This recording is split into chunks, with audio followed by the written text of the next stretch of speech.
A new military escalation is rising in the Middle East as Egypt moves troops to the Sinai near Israel's border.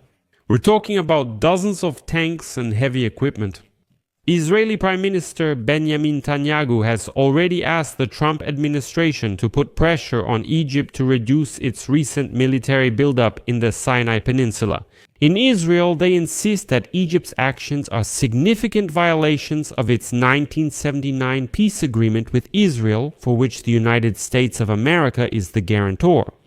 Egypt, on the other hand, insists that it simply wants to protect itself from the attention of Palestinians who, due to the fighting in the Gaza Strip, might break through the border and enter Egypt. In general, this situation needs to be urgently addressed. My name is Alexei Pecci, and it's September 25th on the calendar. And before we start this episode, I want to remind you, on this YouTube channel, several news and analytical stories about events around the world are released every day, so you can stay up to date with absolutely all the news. That's why I recommend you subscribe to this YouTube channel, and I also recommend subscribing to my Telegram channel, Pitchy News. The link is in the description of this video. There we publish breaking news as soon as it comes in. So, the Prime Minister of Israel, Benjamin Netanyahu, has already asked the Trump administration to put pressure on Egypt to reduce its recent military buildup in the Sinai Peninsula. Israeli officials say that the buildup of Egyptian military presence in Sinai has become another significant point of tension between the countries as the war in Gaza continues. And during their meeting in Jerusalem on Monday, Netanyahu presented United States Secretary of State Marco Rubio with a list of Egyptian actions in Sinai, which, according to him, were significant violations by Egypt of its 1979 peace agreement with Israel, for which the United States is a guarantor. But what was the reason for such complaints?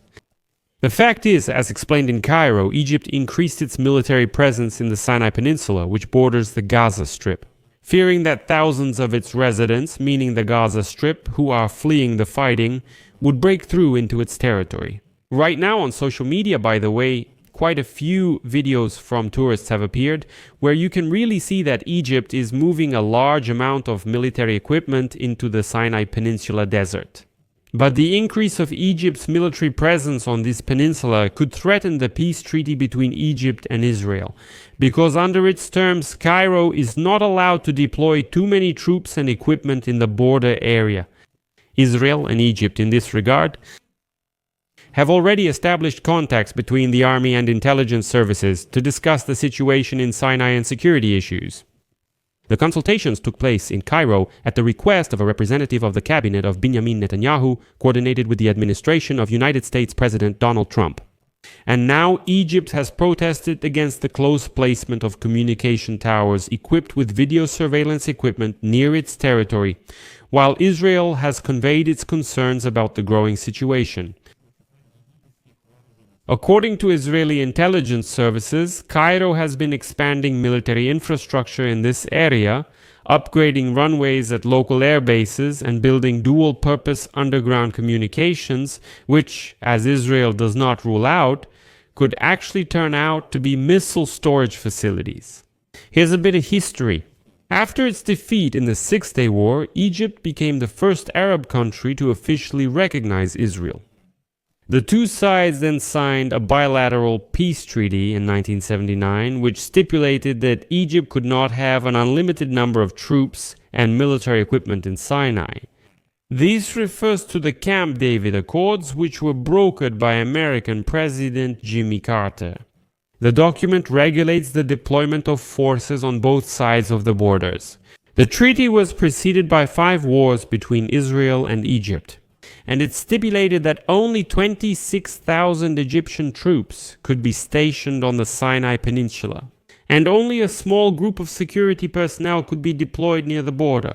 However, by mutual agreement, the rules were sometimes violated, but only by mutual agreement. For example, when Egypt needed to neutralize cells of Islamic groups trying to establish their infrastructure in the Sinai Peninsula, Israel did not object to more Egyptian troops appearing there. But the nearly 2-year war in the Gaza Strip has significantly weakened trust between the countries and, apparently, increased the risks of border clashes. Cairo recently denied information about building up military infrastructure in the Sinai Peninsula and explained it as follows, quote, "The presence of the military in Sinai is primarily necessary to protect Egypt's borders, prevent terrorist attacks there, and stop the activities of smugglers. Egypt still adheres to all the provisions of the peace agreement with Israel. Moreover, after the start of the war between Israel and the Gaza Strip, the Egyptian leadership assumes that Israel is deliberately pushing the civilian population of the Palestinian enclave into Egyptian territory. Donald Trump's claim that he would turn the Gaza Strip into a Middle Eastern Riviera only increased these concerns. In Egypt, it is estimated that the Israeli attack on the Gaza Strip could force up to 1 million Palestinians to move somewhere, to the Sinai Peninsula. At the same time, there could be active members of Hamas among them who might try to set up firing positions on the Sinai Peninsula. And Egypt really doesn't need that. Apparently, that's why the Egyptian army is strengthening defenses there now. They'll be protecting themselves from Palestinians, some of whom may be Hamas militants. Moreover, there's an interesting point here. After Israel eliminated Hamas officials in Qatar with an airstrike on September 9, in Cairo they're afraid they could be next if Israel decides there are Hamas militants there.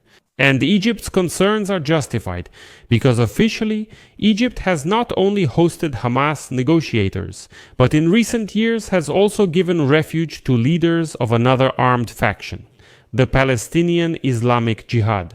Through diplomatic channels, Egypt has already demanded clear guarantees from the United States and Israel that its territory will not become the site of another operation. And it's important to note here that Egypt has increased security for Palestinian leaders in Cairo after the Israeli attack in Qatar. It's an interesting logic on one hand. Egypt is sheltering some members of Palestinian groups, and on the other hand, the police are not handing them over at all. Territories. However, Egypt's main concern is that the Palestinians will come onto their territory. According to Lebanon's Al Akhbar, amid the start of the ground operation in Gaza City, negotiations are taking place between Israel and Egypt with the mediation of the United States. These include Israel's full agreement to take responsibility for preventing Gaza residents from crossing the Rafah crossing into the Sinai Peninsula. That's basically the whole point of the tension. You can verbally support Palestine, but in reality you line up tanks and other heavy equipment against the Palestinians so that, God forbid, they don't break through into your territory. I'll add an ellipsis here. Share your opinions and conclusions in the comments below this episode, subscribe to the channel, hit the bell, and don't forget to like. That's all for now. Take care. Goodbye.